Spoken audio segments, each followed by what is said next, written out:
Internal exam में कैसे होगा? क्या इंटरनल एग्ज़ाम में भी एक्सटर्नल जितना ही पूरा सिलेबस कंप्लीट करना होगा?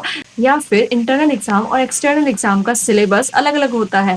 जैसे कि आपका हाफ ईयरली और ईयरली एग्ज़ाम होते थे, तो ऐसा बिल्कुल भी नहीं है और अपने मन में ऐसा बिल्कुल भी मत लाइएगा कि हाफ ईयरली जैसे आपके इंटरनल एग्ज़ाम होते हैं, आई मीन इंटरनल, सो ऐसा भी नहीं है। देखो मैं आपको बता देती हूँ, जो इंटरनल एग्ज़ाम होते हैं ना आपके, वो एक्सटर्नल एग्ज़ाम में जितना सिलेबस आता है, फुल सिलेबस आपका इंटरनल एग्ज़ाम में भी आता है।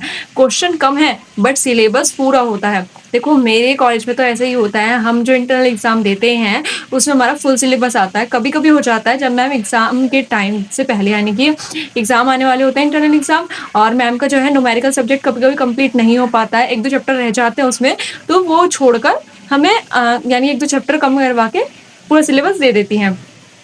तो इसीलिए आपको बता रही हूँ कि इसीलिए है ना आप शुरू से ही आप जब से पढ़ना शुरू करें, आप ये भी माइंडसेट में कभी मत लाइएगा कि आपको इंटरनल एग्ज़ाम के लिए कम पढ़ना होगा और एक्सटर्नल एग्ज़ाम के लिए आप फुल सिलेबस कवर करेंगे। नहीं, ऐसा आपको शुरू से ही सोचे चलना है कि मुझे फुल ही सिलेबस कवर करना है। देखो, अगर आप अभी से ही अपने आप को नॉर्मली लेके चलोगे ना, तो आपको सच में ही बहुत हेवी सब्जेक्ट्स लगेंगे या फिर बहुत ही डिफ़िकल्ट चैप्टर्स लगेंगे एंड ऑफ टाइम में जब आप एक्सटर्नल एग्ज़ाम देंगे, ठीक है? इसीलिए ना आपको शुरू से ही जब से आप पढ़ रहे हैं, आपको एक-एक चैप्टर को बहुत ही डीपली पढ़ना है बिकॉज़ आपका फर्स्ट सेमेस्टर में तो मैं यही बोलूँगी फर्स्ट और सेकंड सेमेस्टर में कि आपके जो है अब जो एमसीक्यू बेस्ड इंटरनल एग्ज़ाम हो रहे हैं और एक्सटर्नल एग्ज़ाम भी आपके एमसीक्यू बेस्ड हो रहे हैं। तो आप डीपली ही पढ़ के चलिए, हर चैप्टर को बहुत अच्छे से समझिए, उसे सीखिए यानी कि वो क्या कहना चाह रहा है चैप्टर में या फिर क्या किस टॉपिक पर बात हो रही है, उसे बहुत ही अच्छे से क्लियर कीजिए। हर एक टॉपिक को अपने टीचर से डिस्कस कीजिए, जहाँ आप नहीं समझ पा रहे हैं तो बेझिझक होके अपने टीचर से पूछिए, ठीक है? बिकॉज़ आपके लिए है ना हर चीज़ डीपली समझनी अब इसलिए ज़रूरी हो गई है क्योंकि आपके एमसीक्यू बेस्ड क्वेश्चन्स आ रहे हैं, ठीक है? क्योंकि अब long answer, short answer, very short answer देखने को नहीं मिलेंगे। सो प्लीज़ अपना जो भी डिस्कशन है या फिर आपको जो भी चैप्टर में दिक्कत हो रही है, अपने टीचर से डिस्कस कीजिए, देन उस पर काम कीजिए और अच्छे मार्क्स लेकर आइए। इंटरनल एक्सटर्नल एग्ज़ाम के सिलेबस को आप बिल्कुल भी अलग-अलग मत समझिए। दोनों का सिलेबस साथ में ही ये सोचना कि मुझे शुरू से ही सिलेबस कंप्लीट करना है और देखो एक बात बताऊँ, इंटरनल एग्ज़ाम में ना आपकी बहुत हेल्प होती है। आपके टीचर्स इतनी हेल्प करते हैं कि वो आपको चैप्टर्स भी बता देते हैं कभी-कभी कि आपकी ये चैप्टर्स में से पढ़ना है आपको, देन आपको इंटरनल एग्ज़ाम देने हैं। क्योंकि टीचर है ना पूरी कोशिश करते हैं कि बच्चे को इंटरनल एग्ज़ाम में अच्छे मार्क्स दिए जाएँ। जिससे कि आप एक्सटर्नल में अगर कम भी परफ़ॉर्म करते हैं, तो वो इंटरनल एग्ज़ाम के जो मार्क्स होते हैं ना, आपका परफ़ॉर्म अच्छा बिठाते हैं और आपके मार्क्स अच्छे स्कोर कर लेते हैं आप। इसीलिए इंटरनल एग्ज़ाम में जितना भी हो सके टीचर की बात को अच्छे से सुनिए, समझिए, जो भी नी टीचर कह रहे हैं ना कि ये क्वेश्चन इम्पोर्टेंट है एग्ज़ाम पॉइंट ऑफ व्यू से, तो उसे तभी के तभी नोट कीजिए और हमेशा कॉलेज में जब भी आप क्लास ले रहे हैं, तो क्या करें कि एक अपनी रफ कॉपी या फिर एक अपनी ऐसी कॉपी बनाएँ जिसमें आप इम्पोर्टेंट चीज़ें लिख सकें।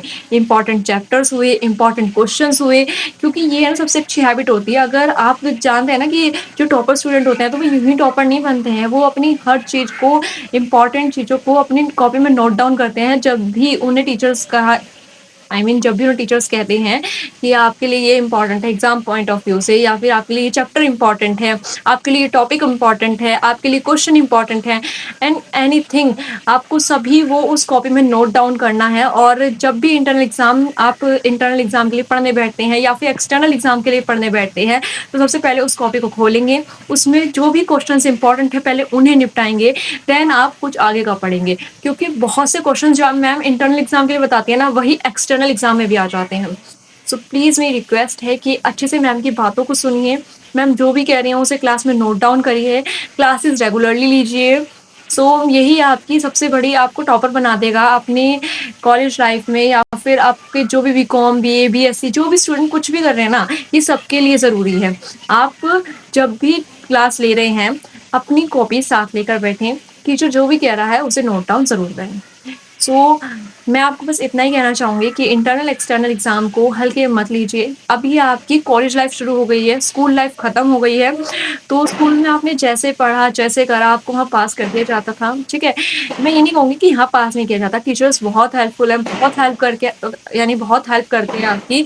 इंटरनल एग्ज़ाम में तो ख़ासकर बहुत ही हेल्प करते हैं, क्योंकि मैंने खुद देखा है, मेरे साथ भी हमारे जो टीचर्स हैं, हमारी बहुत हेल्प करते हैं, ठीक है? हमें हर चीज़ बताते हैं, हर चीज़ हमारी क्लियर करते हैं, हमारे सारे डाउट्स पूछते हैं। इंटरनल एग्ज़ाम आने से पहले पहले पूछ लेते हैं कि अगर आपके कोई भी डाउट्स हैं तो आप क्लियर करते चलें, ठीक है? एंड देन मैं वही आपसे कह रही हूँ कि आप ही अपने साइड डाउट क्लियर करिए। ऐसा ना हो कि आप एग्ज़ाम देने जाएँ और आपको कोई क्वेश्चन नहीं आया, आपने वो क्लास में नहीं पूछा और वही क्वेश्चन अगर एग्ज़ाम में आ जाता है, तो वो आपके लिए बहुत बड़ी मुसीबत बन जाएगा, ठीक है? अपनी स्कूल लाइफ़ को भूल जाइए, कॉलेज लाइफ़ में आ जाइए और कॉलेज लाइफ़ में से चेंज हो जाइए, ठीक है?